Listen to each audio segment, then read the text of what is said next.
The things that are now before us, said the princess, require attention and deserve it.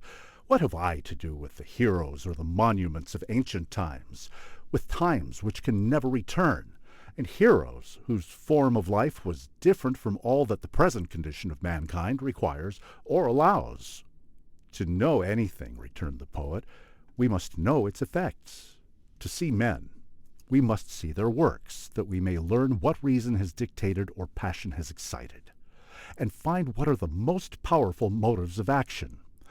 To judge rightly of the present, we must oppose it to the past, for all judgment is comparative, and of the future nothing can be known. The truth is that no mind is much employed upon the present.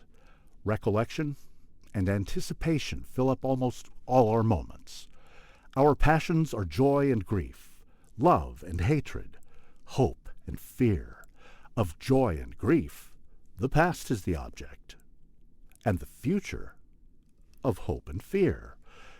Even love and hatred respect the past, for the cause must have come before the effect. The present state of things is the consequence of the former, and it is natural to inquire what were the sources of the good that we enjoy, or the evils that we suffer. If we act only for ourselves, to neglect the study of history is not prudent. If we are entrusted with the care of others, it is not just. Ignorance, when it is voluntary, is criminal, and he may be properly charged with evil who refused to learn how he might prevent it. There is no part of history so generally useful as that which relates to the progress of the human mind, the gradual improvement of reason, the successive advances of science, the vicissitudes of learning and ignorance, which are the light and darkness of thinking beings, the extinction and resuscitation of arts, and the revolutions of the intellectual world.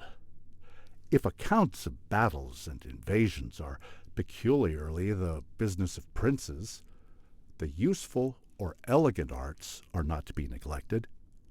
Those who have kingdoms to govern have understandings to cultivate. Example is always more efficacious than precept. A soldier is formed in war, and a painter must copy pictures. In this, contemplative life has the advantage.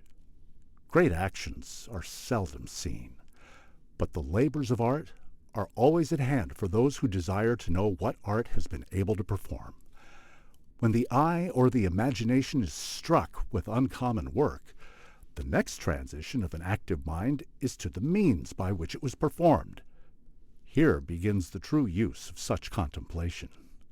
We enlarge our comprehension by new ideas, and perhaps recover some art lost to mankind, or learn what is less perfectly known in our own country.